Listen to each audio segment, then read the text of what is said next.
자, 이제 외부 효과 보겠습니다.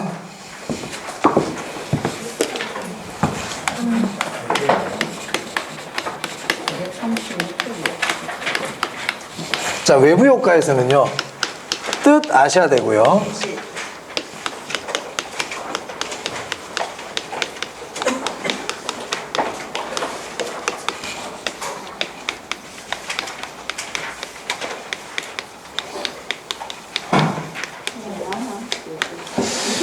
자, 먼저 외부 효과의 뜻 볼게요. 자, 동그라미 1번입니다. 외부 효과에 의해 동그라미 1번 별표 하세요. 외부 효과 뜻이 중요해요. 뜻이. 자, 이제 읽어보겠습니다. 외부 효과란 생산, 소비 등의 과정에 직접 참여하지 않고 다른 제3자에게 줄칠게요. 의도하지 않게 혜택이나 손해를 주면서 혜택 동그라미, 손해 동그라미 주면서 시장기구를 통하지 않으므로, 자, 시장기구를 통하지 않으므로 줄치고요. 별표 2개 합니다. 뭐 3개 해도 돼요. 관계없어요. 뭐 하고 싶은 대로 하세요. 네, 그 중요해요. 그 다음, 이에 대한 대가를 받지도 대가를 지불하지도 않는 경우, 요것도 줄치고요. 별표 2개예요. 자, 예를 들어 보겠습니다. 우리 시험 외부역 어렵게 안 나오거든요. 어렵게 안 나와요, 시험에. 자, 예를 들어서 우리 집 옆에, 우리 집이 있는데 우리 집 옆에 혐오시설이 들어왔어요. 혐오시설. 예를 들어서 뭐 혐오시설 입에 좀 말하기, 예를 들어 뭐 안 좋은 거 있잖아요. 뭐 장애인 학교라든지 아니면 뭐 쓰레기, 전에 한번 그런 일이 있었잖아. 우리 서울에서, 그죠? 제가 그 나쁜다는 뜻은 아니지만 사람들이 그렇게 본다는 얘기예요. 그리고 옆에 쓰레기 매립장이 들어오는데 혐오시설이 들어오는 거예요. 그러면 이 아파트에 나쁜 영향을 받죠. 맞아요. 그런데 그 쓰레기 매립장 주인이 우리 아파트 주민들에게 아무런 보상을 해주지 않더라는 거예요. 나한테 피해를 주는데. 자, 그 다음 우리 집 옆에 공원이 하나 들어왔어요. 그럼 우리 아파트에 좋은 영향을 주죠. 그런데 그 공원을 지어준 사람한테 우리가 고맙다고 아무런 대가도 주지도 않더라는 거예요. 이걸 우리가 뭐라 부른다? 외부 효과라 불러요. 자, 외부 효과란 다른 제3자에 의해서 이익도 볼 수도 있고 손해도 볼 수 있는데, 이익을 보지만 그 사람에게 고맙다고 대가를 주지도 않고 내가 피해를 보고 있지만 그에 대한 대가도 받지도 않는 걸 얘기해요. 무슨 말 알겠습니까? 자, 이거를 시장기구를 통하지 않는다, 이렇게 얘기합니다. 만약에 대가를 받아버리잖아요. 대가를 받아버리면 가격에 반영이 되거든요. 예를 들어 아파트를 짓고 있는 공사 현장인데 동네 사람들한테 먼지를 막 날려. 그럼 그 사람들이 피해를 보죠. 피해를 보지만 아파트 건설회사에서 보상을 해주지 않는단 말이에요. 근데 만약 보상을 해줘버리잖아. 그럼 아파트 분양 가격이 올라간단 말이에요. 그게 시장기구를 통해버리잖아요. 맞습니까? 그래서 시장기구를 통하지 않는다, 이 말은 대가를 주지도 받지도 않는다는 뜻입니다. 특히 우리 부동산은요, 옆에서 나쁜 영향이 오더라도 움직일 수 있어요, 없어요? 없지? 그래서 외부 효과는 부동성과 아주 밀접해. 부동성 동그라미 별표, 인접성 동그라미 별표. 붙어 있으니까 체크해 둡니다. 그럼 제가 아까 제3자가 나한테 혜택을 준다고 그랬잖아. 공원, 정외부 효과라 불러요. 나한테 피해를 준다고 그랬죠. 먼지, 공해 이런 거 있잖아요. 부외부 효과라 불러요. 그러니까 제3자가 나한테 이익을 주지만 거기에 대한 내가 대가를 안 줘. 뭐라 부른다? 정외부 효과. 제3자가 나한테 피해를 줘. 그렇지만 나는 보상을 지금 못 받고 있어. 부외부 효과. 됐어요? 네. 그래서 이 동그라미 이번에 보시면 정외부 효과란 시장기구를 통하지 않고 제3자에게 의도하지 않게 이익을 주는데도 거기에 대한 대가를 받지 못하고, 내가 이익을 주는데도 대가를 못 받아, 피해를 주는데도 대가를 주지 않아, 그럼 부외부 효과입니다. 구별할 수 있겠어요? 네, 그렇게 하시면 되고요. 넘기세요.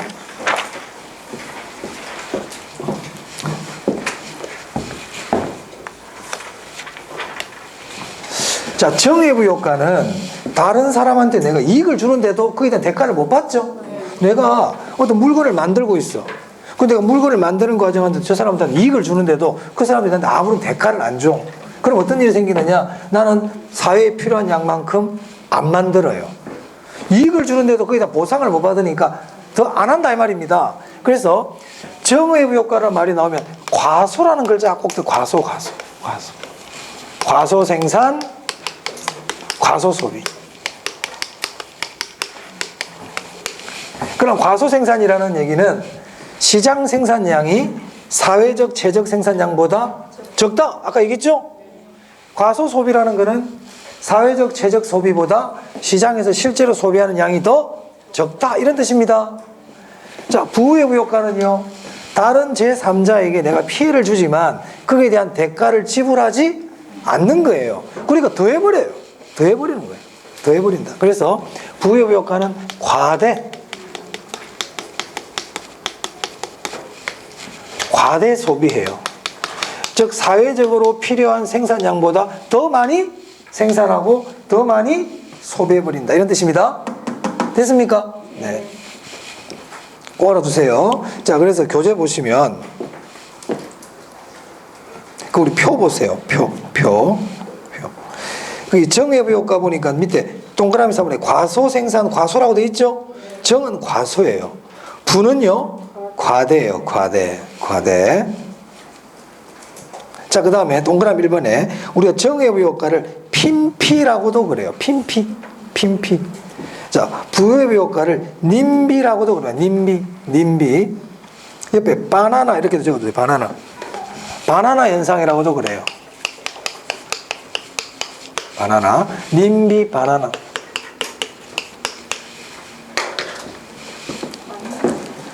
네. 아무것도 짓지 말라는 뜻입니다. 이거는. 바나나. 자, 그 다음에 동그라미 2번 내용 있죠? 거기 정의부 효과에도 동그라미 2번이 있고 부의부 효과에도 동그라미 2번이 있잖아요. 네. 시험에 그렇게 자주 나오고 하진 않는데요. 자, 이 정의부 효과는 사회적으로는 좋은 거예요. 얘가 정의부 사회적으로 좋거든요. 우리가 사적 비용이 있고 사회적 비용이 있어요.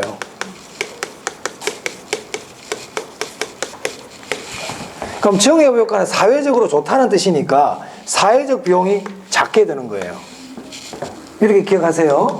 자, 부의부 효과는 사회적으로는 안 좋은 거죠. 사회적 비용하고 사적 비용이 있을 때 어떤 게 더 크다? 사회적 비용이 더 큰 겁니다. 그래서 부의부 효과는 사회적 비용을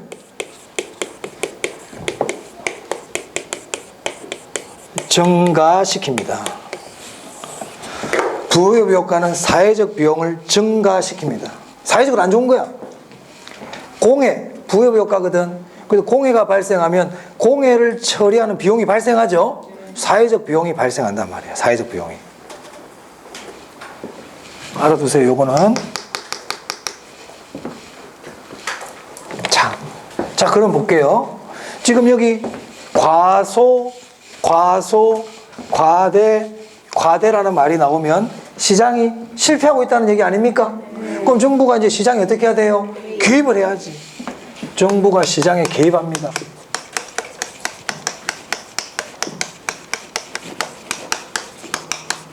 자, 정부의 개입수단 우리 아까 공부했거든. 정부의 개입수단 공부했단 말이야. 자, 정의부 효과는 적게 만들고 적게 쓰는 게 문제잖아요.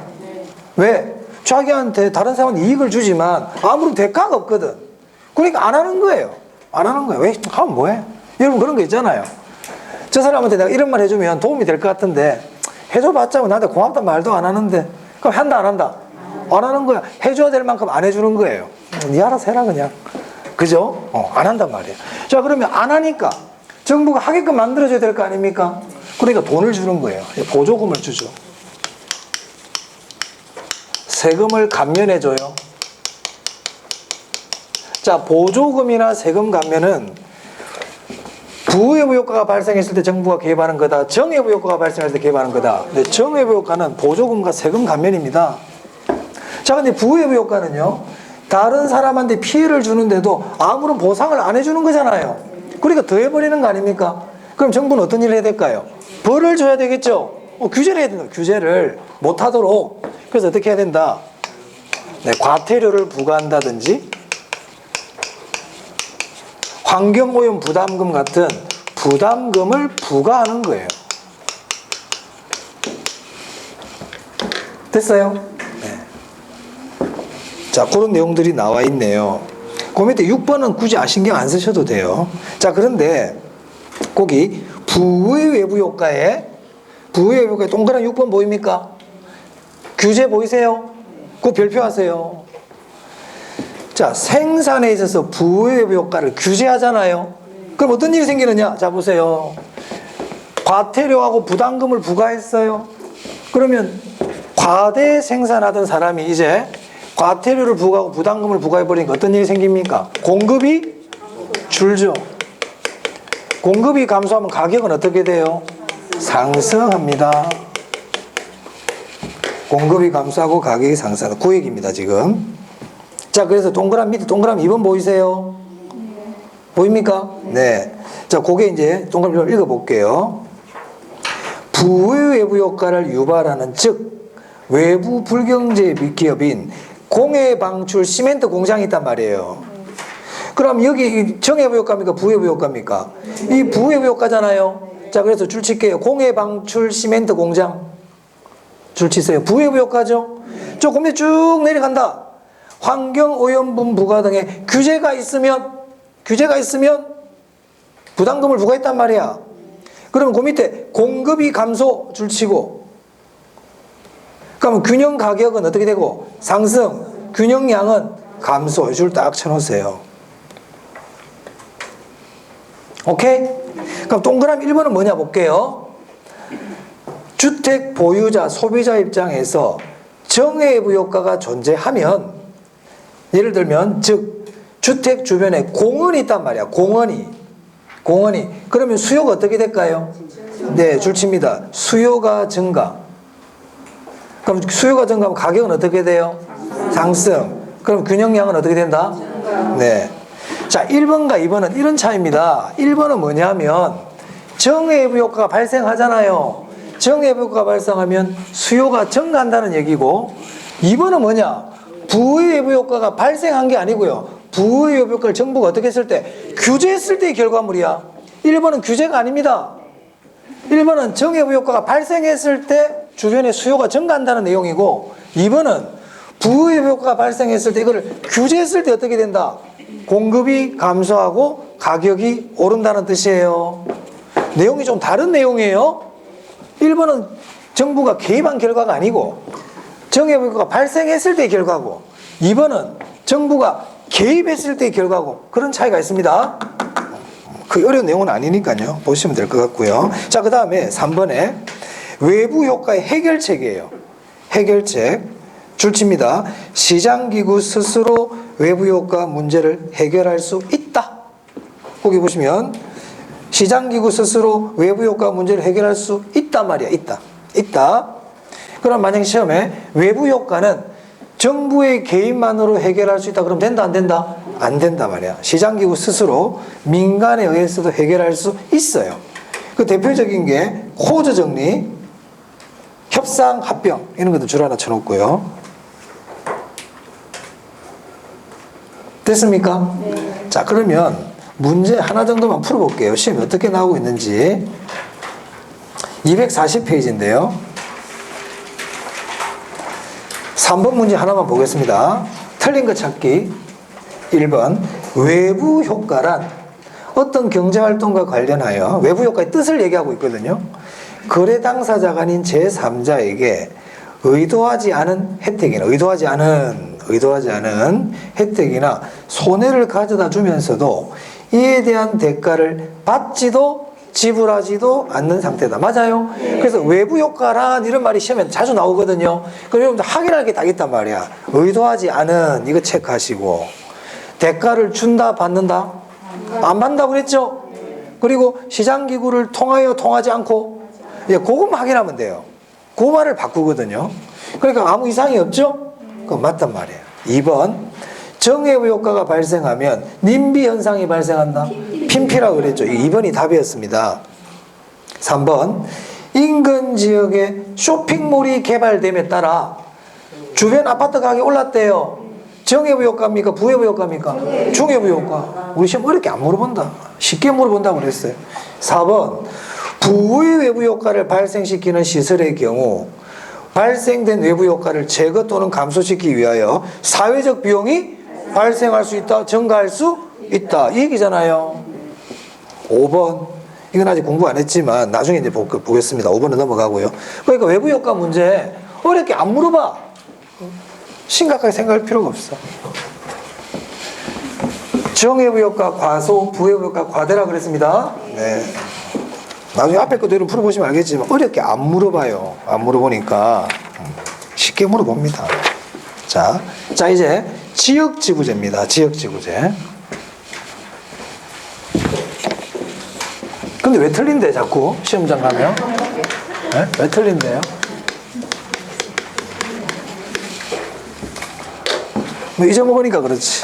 잊어먹어서 틀리고요. 무작정 외우려고 그러거든. 막 외우려고 그러거든. 자꾸 외우려고 그래. 그러니까 잊어버리면 틀리는 거야. 아니 원리를 알고 있는 사람들은 굳이 안 외워도 되니까 읽어보고 맞네 이게 될 수 있어요. 자, 지역지구제입니다.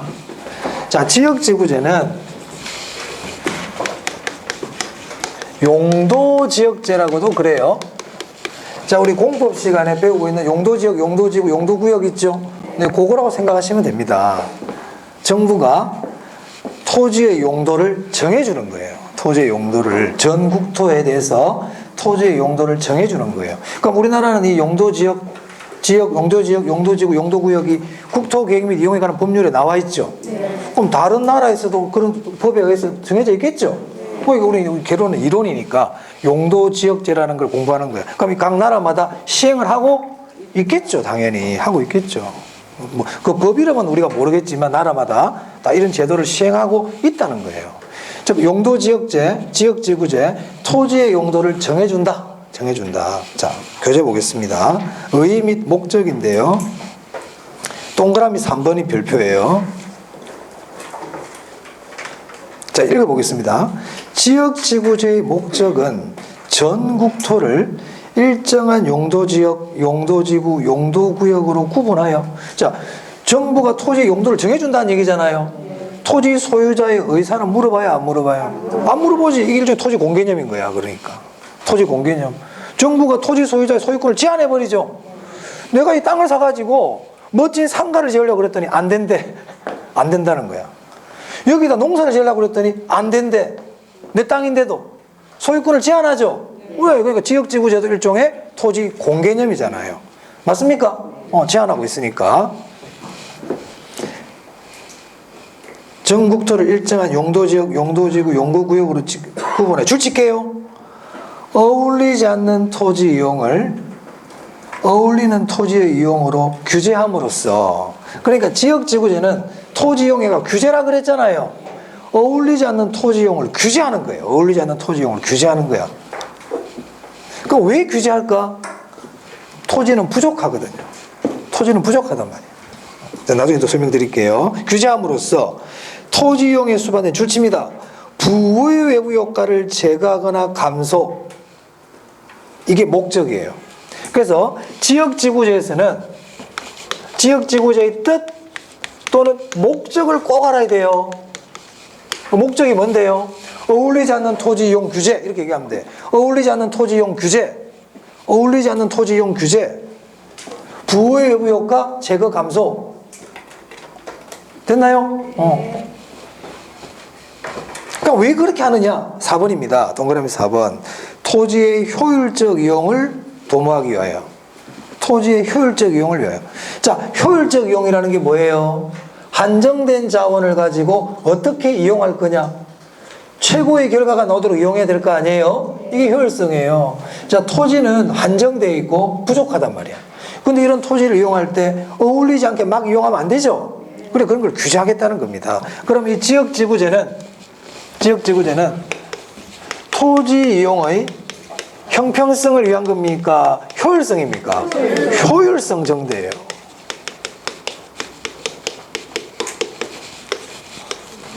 그리고 형평성은요, 줘야 되겠지.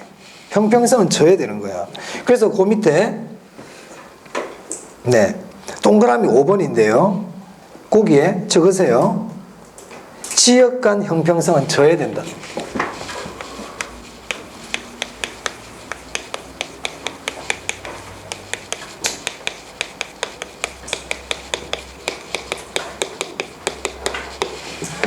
토지이용의 효율성을 위한 제도이기 때문에 지역 간 형평성은 져야 돼요. 근데 조금 조심할 게, 거기 보면 세대 간 형평성은 유지한다고 돼 있죠. 세대 간 형평성은 도모가 돼, 유지가 된단 말이에요. 왜냐하면 우리가 토지의 용도를 정해줄 때 보전지역도 정해주거든요. 보전지역, 우리 자연환경 보전지역이라고 있죠. 이런 자연환경 보전지역이나 이런 보전지역들은 다음 세대를 위한 개념도 있단 말이야. 그래서 세대 간 형평성은 유지가 된다. 하지만 지역 간 형평성은요, 져야 됩니다. 그럼 세대 간 형평성 져야 된다 그러면 돼, 안 돼? 안 돼요. 근데 우리 시험 그런 거 낼까, 안 낼까? 거의 안 내. 잡다한 거 안 된다는 게 잡다한 거. 구질구질한 거 안 내요, 구질구질한 거. 안 내. 뭐, 그거 알면 뭐해, 그냥 뭐, 의미 알면 되지. 의미 알면 되지. 자세한 거는 공법 시간에 배우는 거야. 지역지구에 공부 시간에 많이 배우잖아요. 네. 얼마나 머리 아프게 하고 있습니까 지금? 네? 얼마나 머리 아프게 하고 있어요. 그죠? 그때 배우라고. 자, 그렇게 보시면 되고, 그래서 효율성을 위한 제도다. 자, 그다음 오른쪽 보겠습니다. 효과입니다. 효과. 지역지구제 이제 목적, 뜻과 목적을 봤으면 이제 효과가 있어요.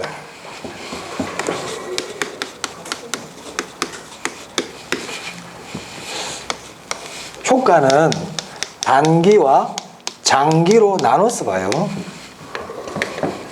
자, 단기와 장기는 뭐로 가지고 구별하는 겁니까? 차이점.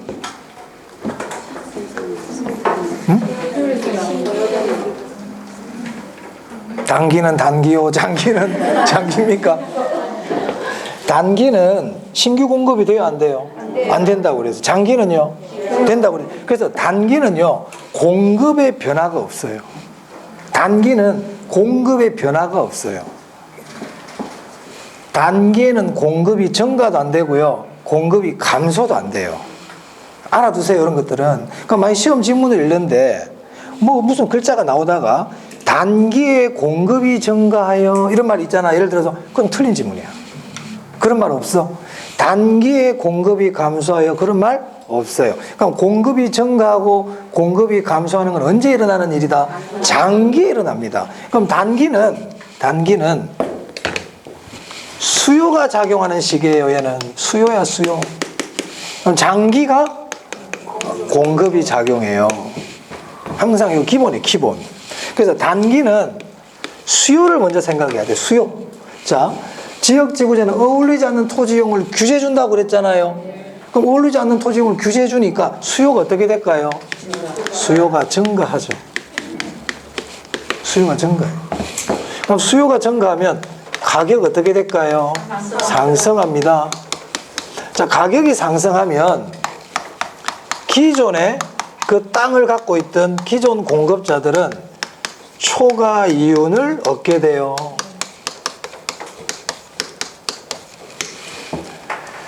시장은 초과 이윤을 없애려고 한다 그랬죠. 그래서 장기로 가면 이 초과 이윤을 없애기 위해서 어떤 일이 생긴다? 이제 공급이 작용한단 말이에요. 공급이 증가해요. 그럼 공급이 증가하면 가격은 다시 어떻게 된다? 하락한다. 그래서 기존 공급자들의 초과 이윤이 어떻게 된다? 소멸해 버립니다. 자, 그럼 시험에서 어울리지 않는 토지용을 규제하면 단기에는 가격이 어떻게 된다? 네. 어울리지 않는 토지 이용을 규제하면, 어울리지 않는 토지 이용을 규제하면 이런 일들이 생기는 거예요. 단기에 가격이 어떻게 된다고요? 상승합니다. 됐습니까? 자, 이때 요까지는 기본적으로 요 정도만 아시면 돼요, 사실은. 자, 그런데 좀 더 나가 볼게요. 여기 기존 공급자들이 초과 이윤을 얻잖아요. 이걸 사전적 독점이라고 그래요. 사전적 독점. 기존의 그 땅 주인들 있죠. 자, 예를 들어서 성안동에 어떤 사람이 땅을 갖고 있었는데 이 지역이 앞으로 그전에 개발 제한 구역이었어. 개발 제한 구역이었는데 만약에 이게 개발 제한 구역이 풀려버렸다. 그럼 그 기존의 땅 주인들은 초과이윤을 얻게 되겠죠. 이게 사전적 독점이에요. 기존에 갖고 있던 소유자들이 얻게 되는 초과이윤. 이걸 사전적 독점이라 그래. 자, 그러면 이제 개발 제한 구역으로 풀려버렸으면 다른 사람들이 땅을 사러 들어오겠죠. 그럼 그 사람들은 땅값이 오른 뒤에 살 거 아니에요. 이 사람들은 초과이윤이 없어요. 이걸 사후적 독점이라 그래요. 무슨 알겠습니까? 자, 그럼 교재 한번 볼게요. 자, 241페이지에 니은이에요. 어떤 특정 지역에만 찾았습니까? 네, 그 단기적 효과인 니은. 어떤 특정 지역에만 용도의 지정 변경 등의 독점적 지위를 부여하면 진입 장벽으로 공급이 늘지 않아 초과이윤은 모두 독점적 지위를 누리는 투자자에게 돌아간다. 이때 발생하는 기존 공급자의 초과이윤을 뭐라 부른다? 사전적 독점이라 그래요. 즉 그러니까 어떤 용도로 지정되기 이전에, 거기 보시면 지역지구대 지정되기 이전에 그 토지를 갖고 있던 사람 있잖아요. 그 사람이 누리는 초과이윤을 뭐라 그런다? 사전적 독점이라 그럽니다. 만약에 정부가 한우 고기, 그 소불고기 파는 식당들 있죠. 거기에다가 앞으로 1,000만 원씩 지원을 해주겠다. 우리나라 한우 소비를 위해서. 그러면 기존에 소고기 집 하는 사람들은 이익을 얻게 되죠. 이것도 일종의 사전적 독점이에요. 기존에 하던 사람들이 얻는 이익입니다. 근데 그 준다고 그러니까 나중에 들어온 사람들은 그걸 사후적 독점이라 그런다고요. 무슨 말 알겠어요? 근데 그 밑에 이제 보시면 디귿에 초과 이유는 어디에서만 발생한다? 사전적 독점에서만 발생해요. 자, 사전적 독점에서 발생한 줄 치고요. 그 밑에다가 사전적 독점 지역지구제의 문제점이에요.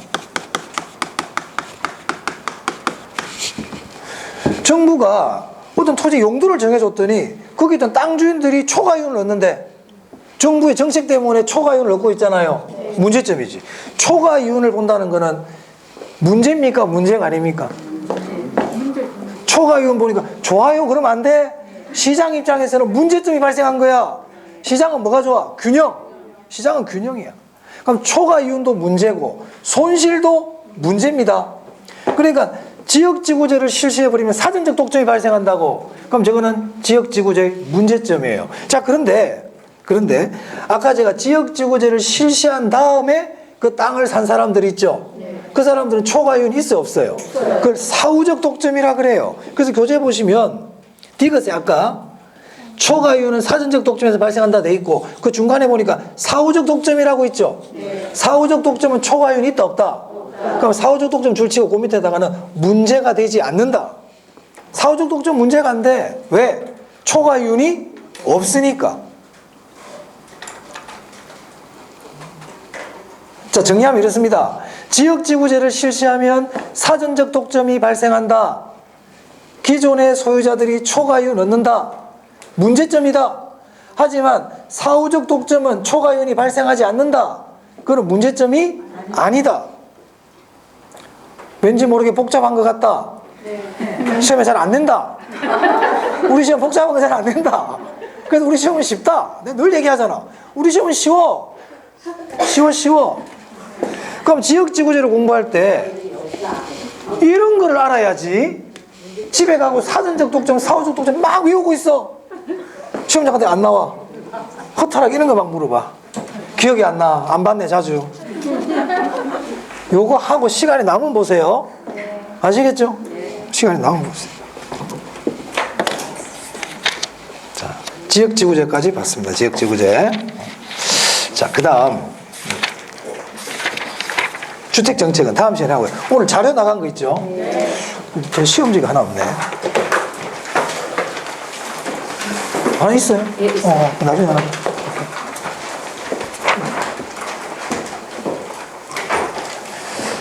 지난주에 했던 걸 여러분이 안 가져올 것 같아가지고 제가 여기다 그냥 쳤습니다. 네.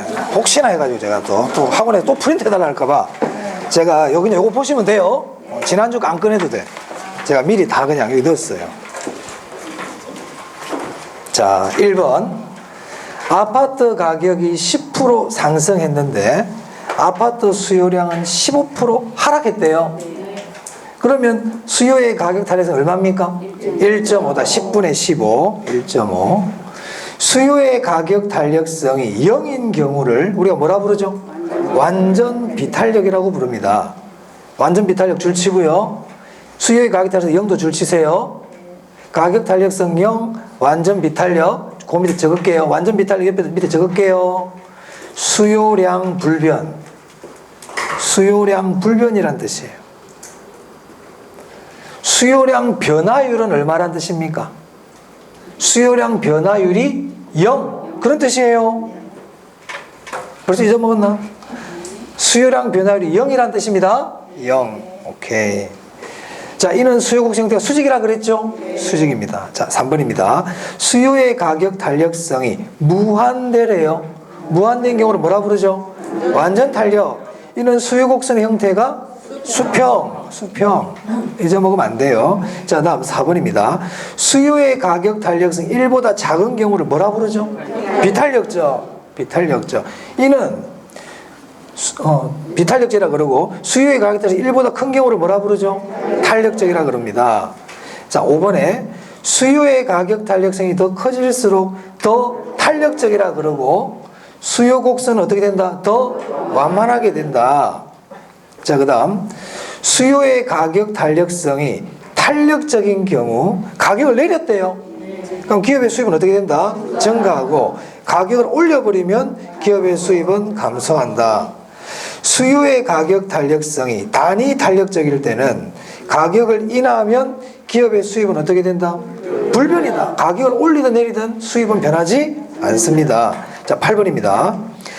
재화의 생산에 소요되는 기간이 길수록 짧을수록 공급의 가격 탄력성이 더 탄력적으로 됩니다. 중요합니다. 자, 9번.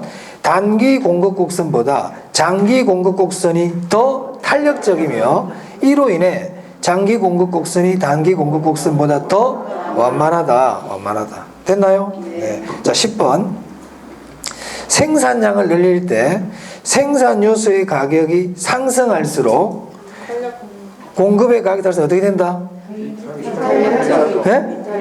네, 자 보세요. 자, 생산량을 늘릴 때 생산 요소의 가격이 상승하는데 생산 요소 가격이 인건비 이런 거거든요. 그러니까 인건비가 오른다는 얘기잖아요. 그럼 이 말은 공급량을 늘려주기가 쉽다, 어렵다? 어렵다. 공급량을 늘려주기 어렵다는 건 더 비탄력적으로 된다는 뜻입니다. 공급량을 늘려주기가 쉬우면 더 탄력적, 공급량을 늘려주기가 더 어려우면 더 비탄력적. 조심하셔야 돼요. 11번.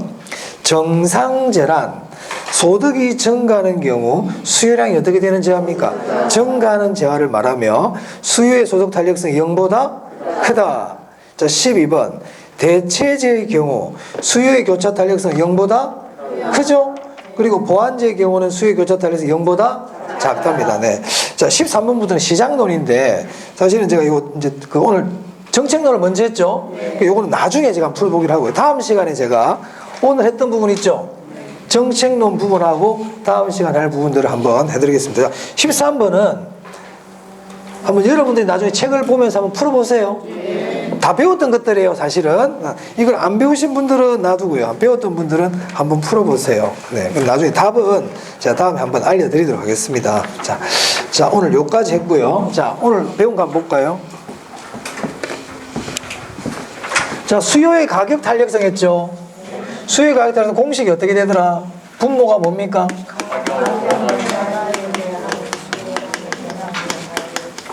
수요량 변화율이었죠. 이거 어떻게 읽어요? 네, 그렇죠. 정성적 지표입니까? 정량적 지표입니까? 정량적 지표입니다. 자, 가격 변화율보다 수요량 변화율이 더 커. 이걸 우리가 뭐라 부르지? 탄력적. 그렇지, 탄력적이라 부릅니다. 수요량 변화율이 가격 변화율보다 작아. 이걸 뭐라 부르죠? 비탄력적이라 불러요.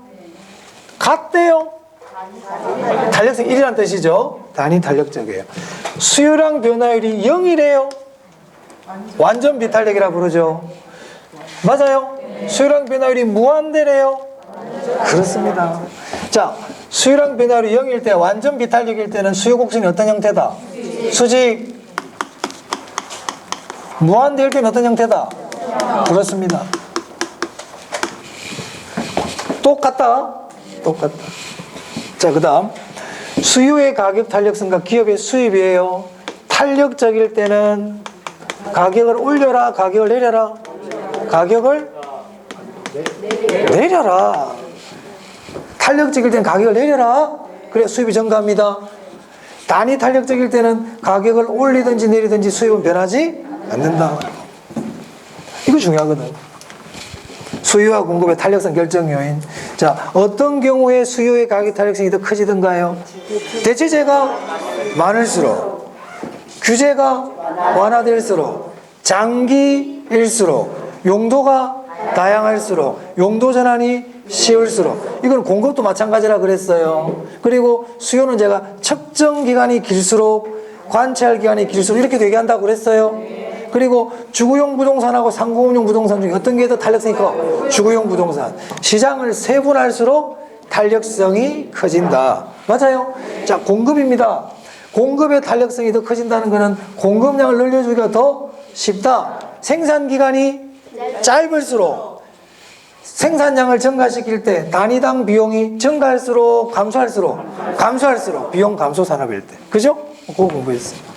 자, 그 다음 요거는 균형과 관계 있는데 완전 비탄력적이라는 말이 나오면 뭐가 불변? 균형, 양 불변. 완전 탄력 그러면요 균형, 가격 불변. 비탄력적일수록 그러면요 가격이 더 탄력적이라는 거는 양이 많이 변하는 거잖아요. 탄력적이라는 거는 양이 변한다는 뜻이니까 양이 더 맞아요? 가격이 더 변한다, 양이 더 변한다. 중요하다. 자, 소득 탄력성은요 소득 변화율에 대한 수요량 변화율이죠.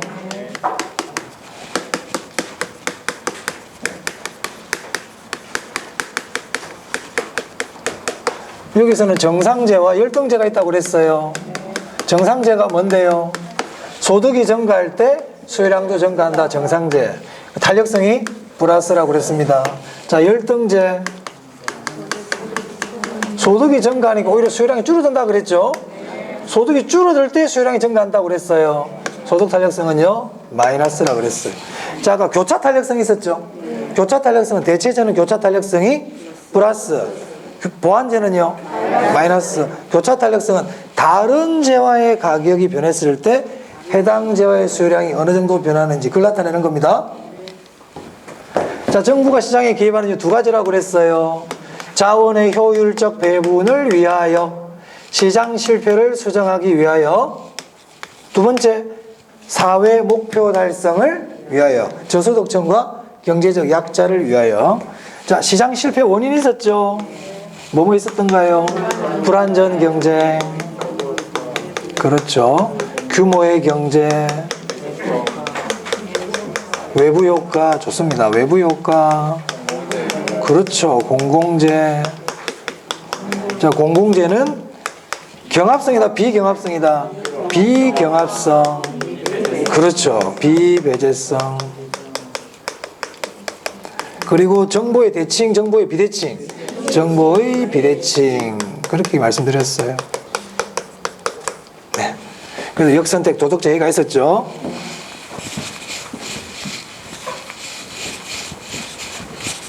또 뭐 했냐면요,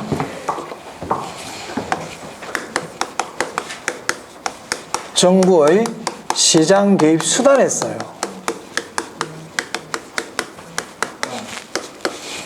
직접 개입, 간접 개입, 토지용 규제 있었죠. 네.